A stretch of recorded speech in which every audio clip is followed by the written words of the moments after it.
This film hopes to look into the present after already telling my life story, observing, discussing and gaining further insight into how those like myself with Asperger Syndrome and on the Autism Spectrum have to function, for lack of a better word, in today's modern society, how such conditions are perceived by the general public and portrayed in the media, as well as the darker subjects of bullying, discrimination, prejudice, anxiety and depression. The cost of living and employment has hope to it, with further updates on my life that should hopefully encourage, inspire and resonate alongside everything else. With research and interviews supporting each topic of Asperger's and the autism spectrum in the here and now, though reliant on certain sources due to their popularity in statistic and fact-finding. You may notice a recurring pattern of despair and hope as the film progresses, but this is my way of evaluating the positives and negatives of each topic, the peaks and troughs, if you like, of life.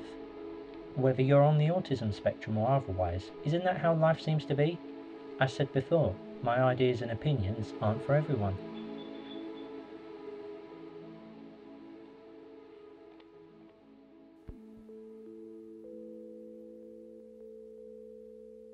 Societal perception of autism and Asperger's can be arguably based on media portrayal.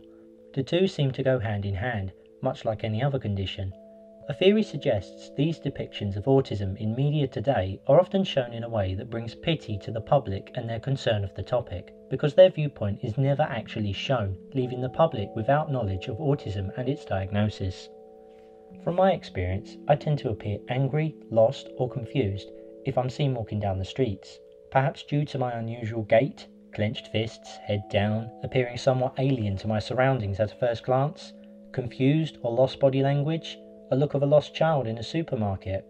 In all honesty though, this is just how I appear, and by the looks of things, I'm on my way somewhere. Yes, I have a fast walk, and no, I'm not in a rush. There are countless theories, ideals and speculations on autism and Asperger's, but take the poorly researched with a very fine pinch of salt, the MMR vaccination causing autism, for example. This theory started with the 1998 publication of a research paper, later proven to be fraudulent, in the medical journal The Lancet that lent support to the later discredited claim that colitis and autism spectrum disorders are linked to the combined MMR vaccine. Aspects of the media coverage were criticised for naive reporting and lending undue credibility to the architect of the fraud, Andrew Wakefield, with a 2011 journal article describing the vaccine-autism connection as perhaps the most damaging medical hoax of the last 100 years. Because of such a damaging hoax, some parents today are still convinced of this, and, consequently, children have been hospitalised with cases of measles, mumps and rubella. Even with the vaccine, I still faintly remember catching mumps, twice, when I was about 6 or 7, I think. Though with the vaccination in tow, at least measles and rubella haven't reared their ugly head into my body. In conclusion to such, I am truly puzzled and alarmed that an 18-year-old research paper continues to be quoted alongside disproven isolated cases. Another theory of such that dates as far back as 2006 is Miracle Mineral Supplement, a product falsely promoted as a cure for autism, as well as HIV, malaria, hepatitis virus, bird flu, common colds, acne, cancer and much more. There have been no clinical trials to test these claims, which come only from anecdotal reports and Jim Humble, the creator's, book. It's a toxic solution of 28% sodium chloride in distilled water. The product contains essentially the same ingredient as industrial strength bleach before activation with a food grade acid. With dozens of investigations condemning this cure, it is no surprise that various sources have wished for this medicine to be banned from this country, the UK. If ever a proven and safe cure was discovered and developed, I personally wouldn't take it. What I have comes with its difficulties, but working through such difficulties reaps rewards, and by taking a cure, I feel I'd be doing myself a great disservice. And even then, these two examples merely scratch the surface. There is no cure. It is a lifelong genetic condition that I, like many others, have to live with, and you either accept this, or you don't. Acceptance is key, however, for a condition that isn't as obvious to the untrained eye as a physical disability. Just because it cannot be seen doesn't mean it isn't there. This also goes for the stigmas attached to mental health issues, depression and anxiety disorders. It's taken the majority of society long enough to accept and embrace different cultures and languages, though in recent times there's arguable stagnancy, Yet, a lot of society that's been made aware of autism and Asperger's still appear to be polarised, whether the views are implicit or explicit. In my eyes, if you're a nasty person, despite the best love, care and attention, you're still a nasty person. This is where I draw a fine line of acceptance and denial. It annoys me that those sort of deliberately nasty people who are diagnosed could taint the image of autism and Asperger's, but thankfully don't, as the awareness through technological evolution grows that should hopefully ensure a refined sense of equality. When actor and filmmaker Paddy Considine was diagnosed with Asperger Syndrome in 2011, he openly discussed his troubles with his levels of heightened anxiety and fear, and, though slightly tongue-in-cheek, poignantly commented on a movie audience's perception of autism and Asperger Syndrome with their incessant references to the 1988 film Rain Man. Despite this diagnosis being changed to Earlin syndrome, his succinct words still resonate. In that interview with BBC Radio Front Row, he cited the film Rain Man as the common go-to for films about autism. It's evident to see with an Oscar-winning performance from Dustin Hoffman and powerhouse directing and writing. Barry Monroe based the character of Raymond on the famous savant Kim Peek, though what he had is known as FG syndrome, a completely different kettle of fish. A film bearing similar stereotyping consequences is the recently released film starring Ben Affleck, the accountant, who plays a maths savant with autism that appears on the outset to be more of an action thriller setting incorporating some of the common traits of someone on the autism spectrum. However, Adam, Snowcake, My Name is Khan, and X and Y, to name a few, have all received positive feedback as more recent films with more faithful portrayals of people with autism and Asperger syndrome. In an interview with National Autistic Society, Morgan Matthews, director of X and Y, states about the burden of responsibility there is, further saying, "When you're making a single film, there are only so many representations that you can cover." The A Word as well, a TV series that is a loose remake of the Israeli drama Yellow Peppers that follows a 5-year-old boy and how his dysfunctional family cope with the revelation that he is on the autism spectrum. A common discussion was the accuracy and pace of the boy Joe's diagnosis. I once joked that it'd take a good few series before a diagnosis was reached. It's simply pacing, to move the story along, passage of time. In this country, it's hoped that diagnoses are hoping to be given faster and not just primarily to males, with more and more females receiving later diagnoses with their autism spectrum conditions remaining undetected during childhood. The list of other TV shows, serial dramas or otherwise, recently have episodes or storylines portraying a character or characters with Asperger syndrome or on the autism spectrum.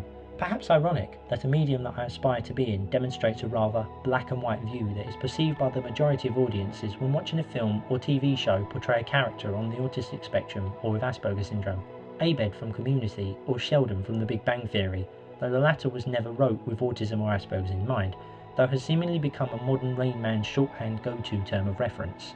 As said earlier, technological evolution has grown and will keep growing to an extent that I think should hopefully ensure a refined sense of equality with people living with autism, Asperger's and its variants. Websites such as wrongplanet.net have brought resonation to people like myself, who can come and openly express their positives and negatives with living with any severity of autism and Asperger's, with other disabilities and mental health issues also welcome. It's also a good place for neurotypicals, or NTs, people who don't live with any of the conditions mentioned, to come and gain insight and information for perhaps people they know or live with who have such conditions. Internet humour leaves no stone unturned, with parodies, spoof websites and image macros mocking autism and Asperger's, as well as poking fun at the common traits and habits someone with autism or Asperger's might or might not have.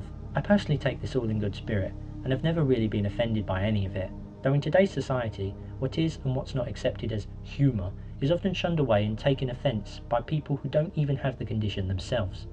Almost mollycoddling and hypersensitive, ironically overgeneralising for no particular reason at all. This doesn't mean all people on the autistic spectrum don't take offence, however. In conclusion, there seems to be a greater understanding of Asperger syndrome and the autism spectrum now than there was several decades ago, and seems to be encouraged through media portrayal.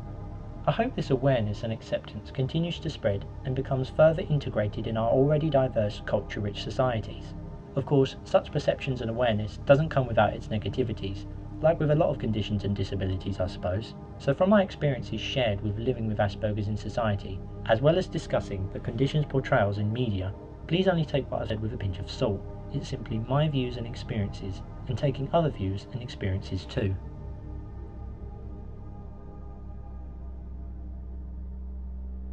It's a sad sight to see, and arguably shameful, reading statistics and research into the amount of children on the autism spectrum who are bullied. According to research conducted for and by the National Autistic Society, 40% of children on the autism spectrum have been bullied at school. Of those parents whose children had been bullied, 44% say no action has been taken by the school. In Wales, this is even higher, with 63% of parents reporting that no action had been taken. For young people over the age of 16, nearly 2/3 of parents said that action was not taken to stop bullying. Some parents feel that schools ignore the bullying, even blaming it on the children themselves. In some cases, children report that the teachers are actually conducting some of the bullying. On the other hand, 47% of parents feel their child's school had taken effective action to stop the bullying. Mainstream schools seem to be slightly better at dealing with bullying where it does occur. Autistic children and young people can be more at risk of being bullied than their peers because of the different ways they communicate and interact with others. Their peer group will often notice these differences more and more as they get older. Due to the evolution of technology and growing rates of social media and journalism, more and more stories are becoming present of extreme cases of those on the autism spectrum suffering incredibly cruel forms of bullying and torment. Too many to cite. However, positives fight back after this example of many of a little girl calling out a want of better understanding of autism at her school after being made upset after a girl at school called her autistic brother weird. In comparison, the bullying I endured appears tame. As said before, the obligatory bullying from older children, which still perplexes me, comes and goes, but the bullying that involved direct social isolation, exclusion, defamation, and other trivially petty methods was what I endured from kids in the same year at me at school. Depression developed, and I couldn't have felt more lonely if I'd tried, with a suicide attempt and self-isolation away from any Senko, let alone teachers or any person from school, whether they knew about me or not. School taught me how horrible people can be, and only just escaped the torments of social media and internet forum cyberbullying as I left school in 2008. And this all seems to stem from me being misunderstood, coming across as rude or inappropriate because of the struggles of social communication that I have had and will always have. Perhaps that's why I'm now rather desensitised to a lot of bullying attempts and goading. More from the National Autistic Society. Because autistic children and young people find it hard to read facial expressions and body language, they can't tell when someone is being friendly or if they're trying to hurt them. This means they may misunderstand the intentions of their peers. They can also be easy targets in the playground, as they sometimes prefer to play alone. As a result, other children find it easy to pick on them as they do not have a support structure around them. Other children may also pick on them if they see them doing odd things, such as hand flapping or making inappropriate comments. In hindsight, what I found to be the most hurtful parts of this part of my life and most contributing factor to the development of my depression is the realisation that there will always be negative people fueled with a hell-bent desire to scrutinise and ridicule those who are different. Not everyone accepts you for who you are, and that if your opinion is remotely different, you are made to feel small and insecure, and such levels of bullying appear overwhelming en masse. I couldn't care if anyone from my school is watching. I couldn't care what they think, and I have no interest in any reunion anyone would have planned, because I've moved on, and I highly doubt anyone I knew from school would think any different of me. Counselling helped with this, to simply talk out how the constant torment would haunt me in my sleep. I mean, I wasn't completely innocent before secondary school anyway. I always knew I was different, even before having Asperger's explained to me, and it strangely seemed easy enough to brush off the abuse my dad would give myself and my siblings. The confidence to transfer to this school seemed to have gotten lost. More from the National Autistic Society. Autistic children and young people can also become the bully themselves. They may become aggressive when a game is not being played the way they want, and then they try to control the situation. They may also become frustrated at being left out in the playground and try to make children become friends with them. The long-term effects of bullying can be serious. Research suggests bullied children can end up with long-lasting insecurities, behavioural issues, and low self-esteem, as well as poor concentration. They may refuse to take part in social situations because they are afraid of being bullied or experience stress-related illnesses. Some may go on to develop mental health issues. This last quote resonates the most with myself, as I'm sure there are insecurities deeply rooted in my psyche that stem from secondary school. All I wanted to do was fit in, but the lack of understanding of autism and Asperger syndrome made this impossible. I knew not to simply announce it to people, but that was also perhaps due to fear of rejection. I simply came across as a geek, intelligent, but then such remarks were flipped opposite, labelled socially retarded and, well, just retarded in general, perhaps assumed by meltdowns and breakdowns of mine that occurred in and outside of the classroom. How peers would be civil to me in the classroom, then simply ignore me during breaks and after school. And then when they did pay attention to me, well, the bullying went from there. Even when learning support explained my Asperger's to a student or two who gave me the most grief, it still didn't stop them disliking me. Too little too late. Closing the stable door after the horse has bolted, and other confusing idioms. Signs seem to point to a lack of understanding and an intolerable level of ignorance as to why people like myself enjoy the perks of being an outcast, a misfit.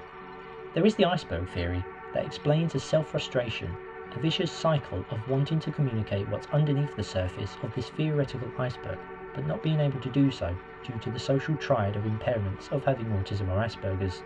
A widely publicised example of bullying comes from Gavin Joseph, who was assaulted by a group of bullies and simply requested they watch a video he made about himself and his Asperger Syndrome, how it affects him on a day-to-day basis. Daniel Jacobs, on the other hand, another recent example, stems towards a tragic case of discrimination. A video she shared that went viral online showed her being calmed by her pet dog, who would prevent her from hitting herself during a meltdown.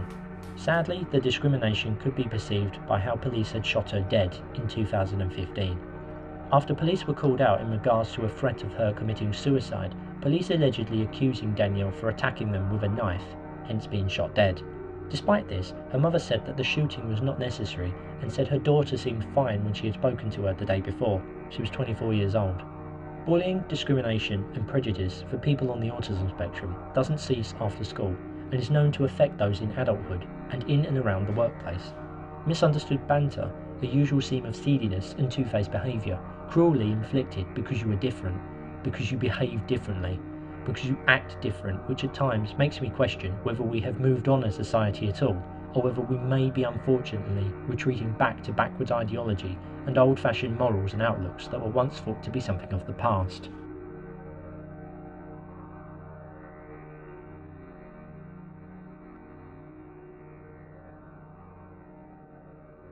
As said in the previous film, I am completely happy with me and who I am. However, social, communication and emotional difficulties can lead to pent-up frustration and exacerbate anxiety issues, often leading to a sense of unhappiness within myself, but the former of happiness is more prevalent. When the world around me feels like it's moving 1,000 miles an hour, the principle of this statement makes me feel like the pressures of life are squeezing my skull, perhaps time flying at an alarming rate due to having to slow down or stop completely to compose myself, permanently submerged in deep seas and having to come up for air, swimming against tides of conformity, poetically and metaphorically speaking of course, as it's the only way I can describe how I feel about myself and my place in society. As defined by the National Autistic Society, anxiety disorders are very common amongst people with autism. Roughly 40% have symptoms of one anxiety disorder at any time, compared with up to 15% in the general population. Understandably, this can lead to sadness or depression, one reason why a mixture of anxiety and depression is common. It is thought that a combination of factors leading to vulnerability to stress is likely to explain why anxiety disorders are so common in people with autism. Biological differences in brain structure and function, a history of social difficulties leading to decreased self-esteem and a tendency to think of threats as greater than they are, and problems with finding flexible responses to apparent threats are all likely to contribute. Many people on the autism spectrum may have difficulty describing the symptoms they experience. A sudden change in behaviour could mean they have developed an anxiety disorder, even if there is no complaint of the typical symptoms. I've always worried, ever since I was a child, the confusion and distress of Asperger Syndrome exacerbates this. Amplified during adolescence due to the bullying, there are times when I panic inexplicably over nothing. Conditioning, perhaps? How a simple trip to the shops can prove to be a nightmare without the support of my partner, or even getting ready to leave the house feels like World War III. Anxious and on a heightened state of fear of inadequacy or feeling like I've done something wrong, whether that be with my partner or family and friends. More from the National Autistic Society.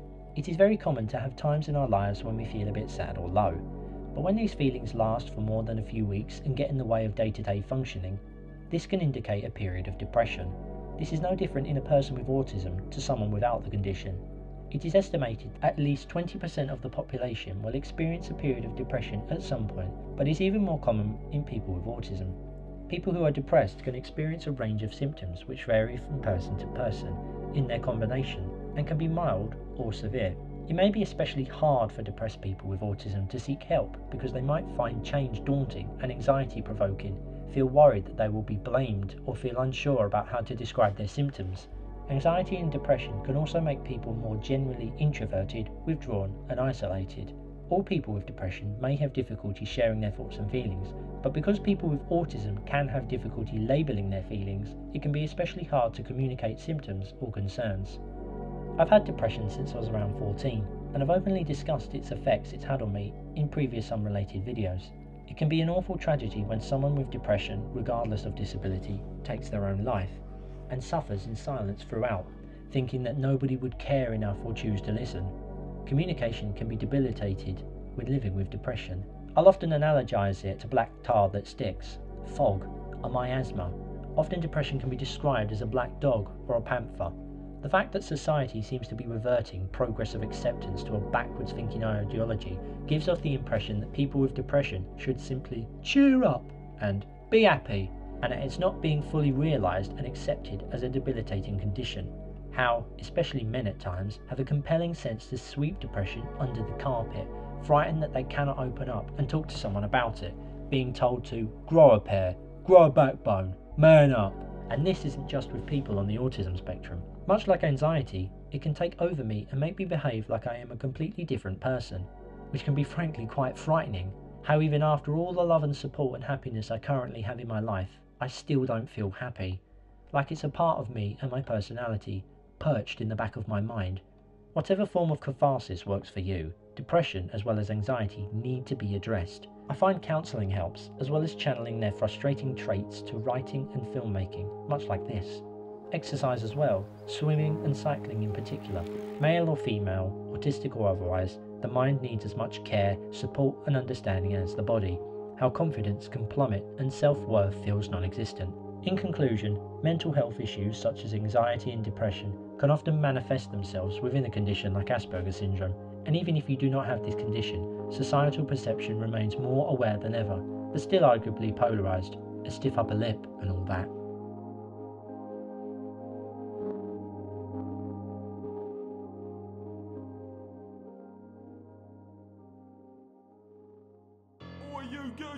Get a job. Get a job. Get a job. Get a job. Get Get a your job, you idiot.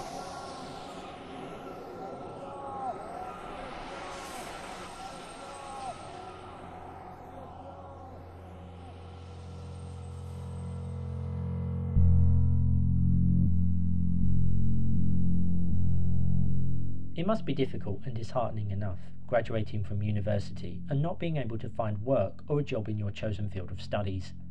Though the unemployment rate of students between 2013 to 2014, my year of graduating, was only 7.3%, with a third of graduates in non-professional jobs, it can perhaps drive you into a feeling of disillusionment, especially when you're caught up in it all like myself. So yes, I'm unemployed, but I found trying to hold down any job an incredibly difficult and distressing experience. Even when notifying the employers of my condition, there's never really been any level of job coaching put in place for me. Even when I've tried to reach out for that level of support, stuck in this void of no work for 3 years now. Not sure whether I'm closer or not to my aspirations and career path, to be honest. According to the National Autistic Society, again, only 15% of people on the autism spectrum are in full-time employment, despite the fact that 79% of this on out-of-work benefits want to work. For many, all they need is a combination of the right support and the opportunity to make ambitions a reality. An employer on the autism spectrum from the same source has stated, "People with autism have some very valuable skills which can be applied in the workplace. They might have very good attention to detail, or be really good at sticking to routines and timetables, therefore are likely to be very punctual and reliable. Everyone has different skills, but there will always be something. A positive, but am I the one at fault for not being capable to take any job, whether it's linked to television or film or not? Is it my fault that I'm on benefits? The B word as it stands, perceived as some sort of taboo, perhaps not helped by the documentaries on television, encouraging terms like handouts. Am I lazy for doing this?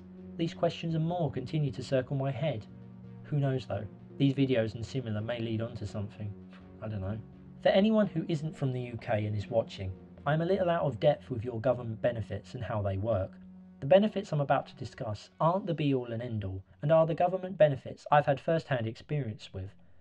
For those in the UK watching, just enjoy the pretty pictures. The Department of Work and Pensions, more commonly known as DWP, is the largest government department in the UK that deals with welfare and pension policy. If you are out of work, you can apply for an unemployment benefit called Job Seekers Allowance, JSA, or known colloquially as signing on or on the dole, terms that date back as far as the 1950s. The intention being that the money and support from this sub-department of DWP helps you to find work, getting you back into employment and off unemployment benefit. Sadly, it doesn't seem to work for everyone, seeing how I've been on this for 3 years. Trust me, I'm not doing this on purpose, and a skim online through articles suggests this scheme, if you like, has received a hefty amount of criticism. MENCAP has criticised the concept of sanctioning, the DWP's right to stop your unemployment benefit if you do not abide by their rules and regulations. Which sounds fair on paper, until, as said, you read some rather arguably disgraceful examples. MENCAP say, learning disability is often misunderstood or ignored by advisors and, as a result, essential, simple adjustments aren't made to help individuals complete the tasks they are often unfairly set, or even help them understand what sanctions are. Instead, people with a learning disability have been sanctioned again and again for not completing tasks which they simply were not able to do due to their learning disability. Employment and Support Allowance, or ESA, is there for those who are having difficulty finding or keeping employment because of a long-term illness or disability, having found to be at a disadvantage. But I found the transition from JSA to ESA hardly easy, as is the case with many others. The pressure of the job centre has felt like a tight vice, squeezing all my well-being out of me. But of course, to them, I just appear awkward, pernickety and stubborn. I mean, why should I not decline a job cleaning toilets? Or a job that I have no relatable skills, knowledge or qualification in? Like administration, be declined internships, apprenticeships and training courses due to my degree. A vicious cycle of communication impairment, then rejected at job interviews for poor communication skills, despite openly disclosing my condition there and then when I don't, I'm penalised for not telling them in the first place. Recently being offered a communications-based vacancy at a call centre, even though I told them about Asperger Syndrome. The irony is uncanny. And again, your experiences may have differed or not, and there can be positive examples, whether you're on the autism spectrum or not.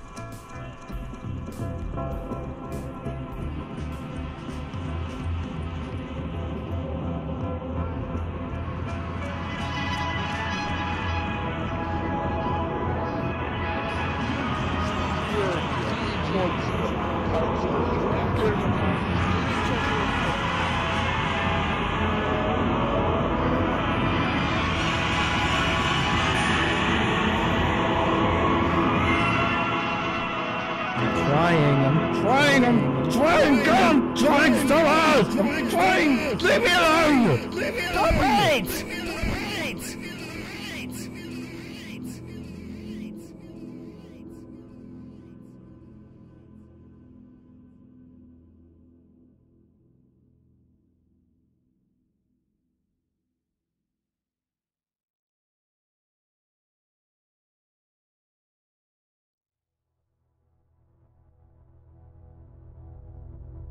Finally, Personal Independence Payment, or PIP, is a welfare benefit that is intended to help with the extra costs of living with a long-term health condition or disability.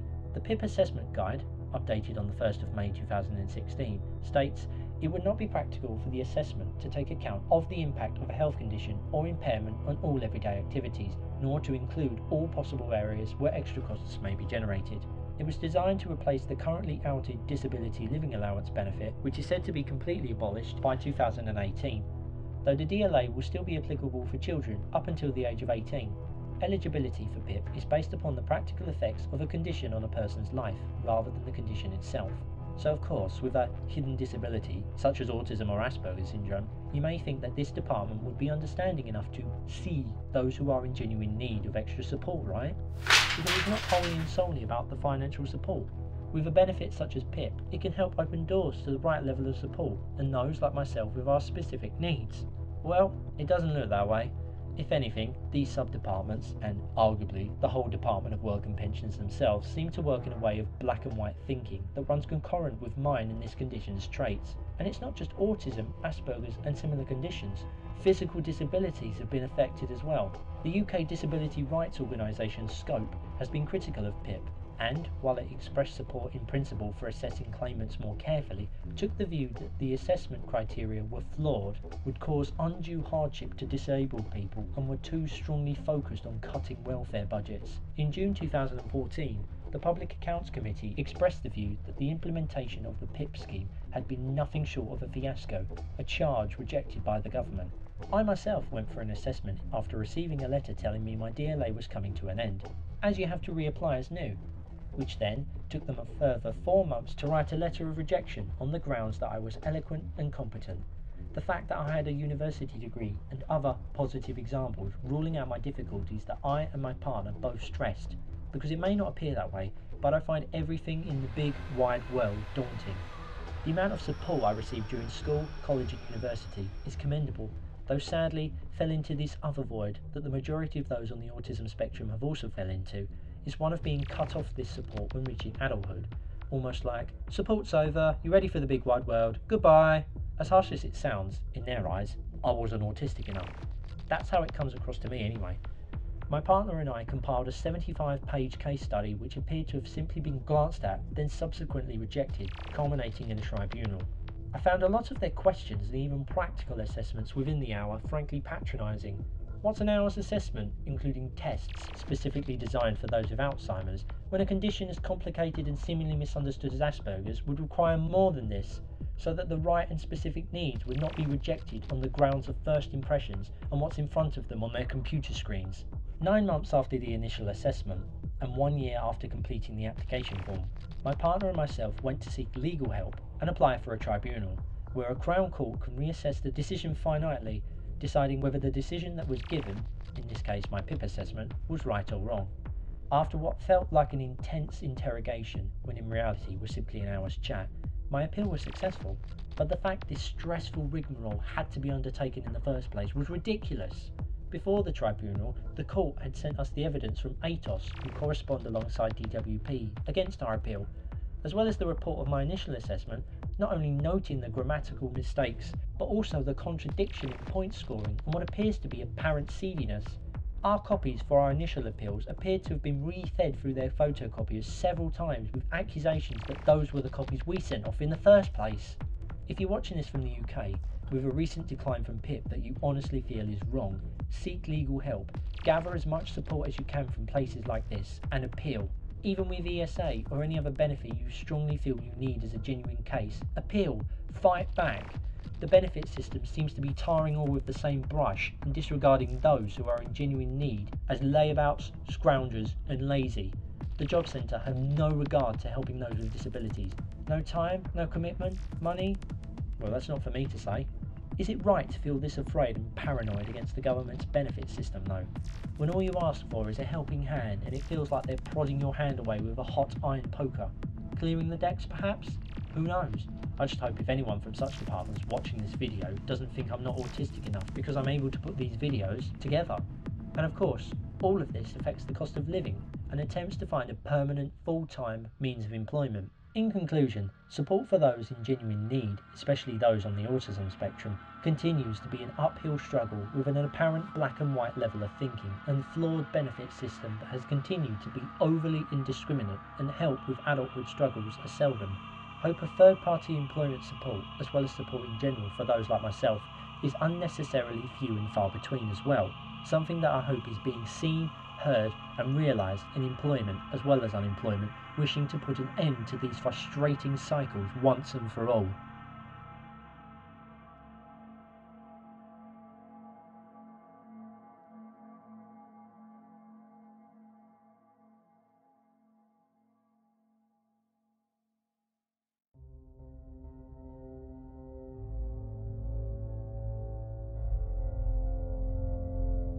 So, as I grow old, bald and fat, at the ripe old age of 25, I look back on what I've achieved and what I continue to achieve on a daily basis.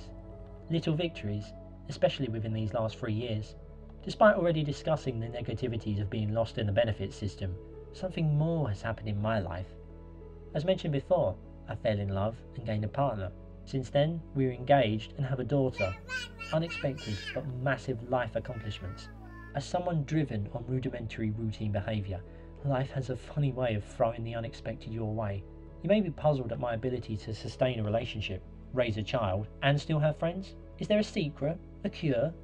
Well, no. I may need to develop new coping techniques for adulthood, but the majority of masking and other skills learnt from childhood continue to help me today. For example, whenever I talk to someone new, depending on situation and mood, I will look at the bridge of their nose, their chin, or their forehead. It gives off the impression that I'm looking at them in their eyes. Years of mixing with different groups of friends has helped shape my approach to socialising and communication, learning how to read people, though I still get it wrong sometimes. That can be seen as normal, right? Having my fair share of Freudian slips, misunderstandings and misinterpretations on my part that had caused me to fall out and lose previous friends. In recent times, not being the best brother or son neither, though those issues have stemmed from elsewhere. Each person on the autism spectrum is different. The personality dictates and defines their condition, but in my opinion, shouldn't be seen as the centre of attention or as an elephant in the room, though some people with autism may need more care and support than others, like any other condition or disability. My partner and I met in London and started a long-distance relationship. It took a lot for me to consider embarking on one, once hypocritically dismissing them before, but like any long-distance relationship, it needed to end. And through us unexpectedly having a daughter, we were offered a social tendency that sadly is around where my partner is from. Having to play long distance with my mum, siblings and friends is perhaps one of the hardest stages of my life I've had to go through, feeling like I've abandoned the love, support and trust that has taken years to build. But it may not be forever. My fiancé has recently had diagnoses of fibromyalgia and NEAD, so in a way we are caring for each other, tending to each other's needs, but also strengthening our relationship alongside raising our child. I've always been open about my Asperger's to her, having not done so after a string of failed dates. From the off, she's been understanding and accepting, and I'm constantly feeling blessed that she's always there for me. There is a common misconception that people who have Asperger's or elsewhere on the autism spectrum cannot fall in love or properly maintain relationships. This isn't true at all. It's incredibly difficult, especially for my partner, who at times I feel very sorry for. But since meeting each other, our daughter, and living together, we've grown stronger together.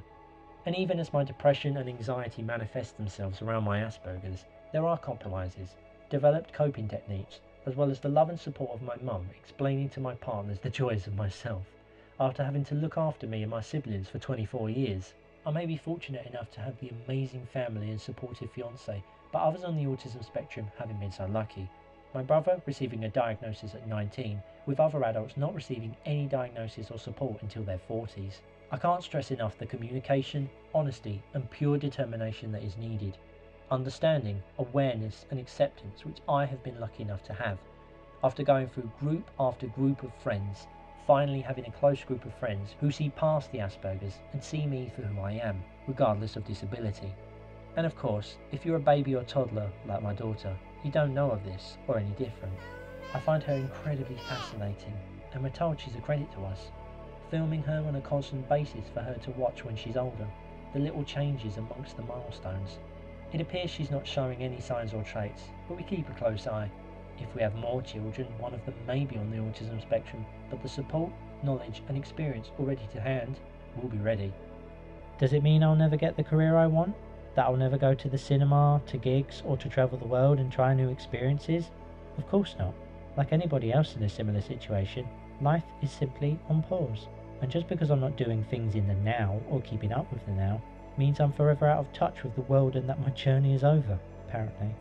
Well, I've always been in some form of bubble anyway, and I know in time I'll get to experience what I want and do what I want through patience and perseverance, but most importantly, with my fiancé and daughter, who I both adore immensely. I hope with this film, I have, like the last film, educated you, enlightened you, and hope to have brought inspiration and resonance. Until everyone understands the current mantra of the National Autistic Society, a constant yet reliable source of mine that fuels as a source of inspiration. They helped my mum after she self-discovered them and worked to find answers and the support we both needed off her own back. But they are a fantastic level of support for this country, with others that exist nationwide and worldwide for those who need to be supported, accepted and understood. I have Asperger's, so what now?